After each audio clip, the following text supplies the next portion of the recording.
The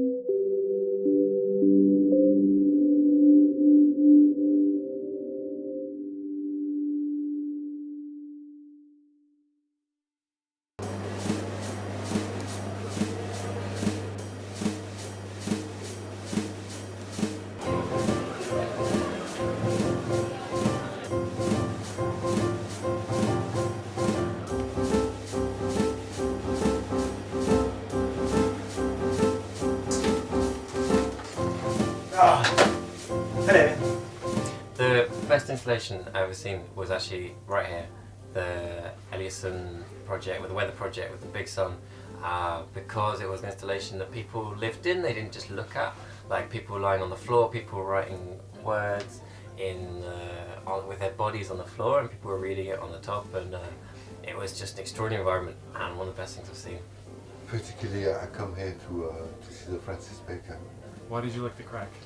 Well, because I couldn't believe that they would actually make the crack in the pavement that was already there and then fill it in again. I vividly remember the last one, Miroslav Balka, which was just amazing. This huge container that you walk in and you're in complete darkness. You're supposed to see the light in the end of the tunnel, but you don't. So you go into something completely unknown, and where are you going to get, and what's the final point? You never know. And that's kind of what life is about, you know. You just go with the flow and you don't know where you're going to end up. We're doing a big project at the moment at the National Youth Theatre where we've come to Tate Modern to spy on people's reactions and stuff. And spatial awareness. And watch them. There was this giant flash mob. About 500, 600 people came and were just dancing their hearts out in the Turbine Hall. It was bizarre and brilliant. Who do you want to go on to confess? Well, I've always respected artists for their ability to express their emotions in things which are physical in the outside world and express their emotions to other people around them. I've never been very good at doing that, and that's my confession. I like the big spider.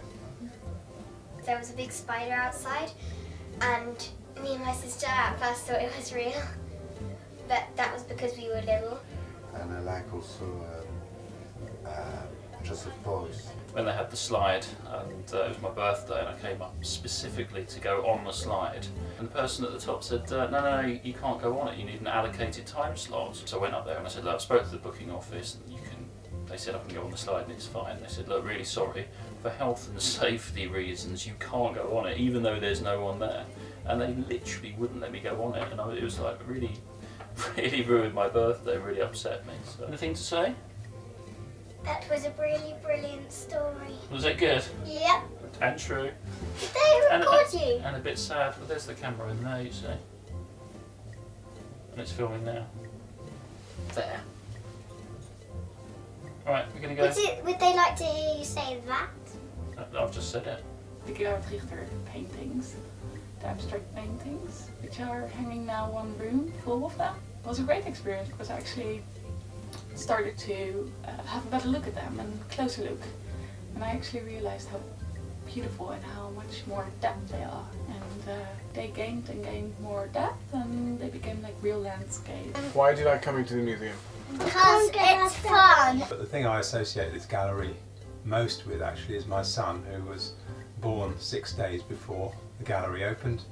He's come to everything along with my daughter, who's 2 years older than him. I remember taking her into what we always called the minimalist room in the original setup, and seeing her run along the Carl Andre floor piece. And I think in that way, I think she taught me more about minimalism than I've learned from any books, and that is react to it physically. I used to write children's books. One or two of them I had a lot of spare copies. And when they had all those beds lying around in the Turbine Hall with books on them easily removable, I thought, I'll try putting copies of one or two of my books on there and see what happens to them. And then I would come back a day or two later and take a look, see if they were still there. They never were. They always seemed to be taken away. I come here, I suddenly hear Czech and Slovak and Polish and Russian and of course also German, French, Spanish, Italian, European. So I see this great bridge between Britain and Europe through the art. So basically all this problem which was here before, that there was this kind of barrier running through the middle of London by the River Thames, which was like a kind of strange, mysterious kind of, glass barrier, and also cultural barrier, as Tate Modern and a Globe and other things have completely bridged. My first time at Tate Gallery, came in looking for some toilets. This is surreal. Yes. Well, we're members of the Tate Modern. This is probably, well, this is my favourite building in London.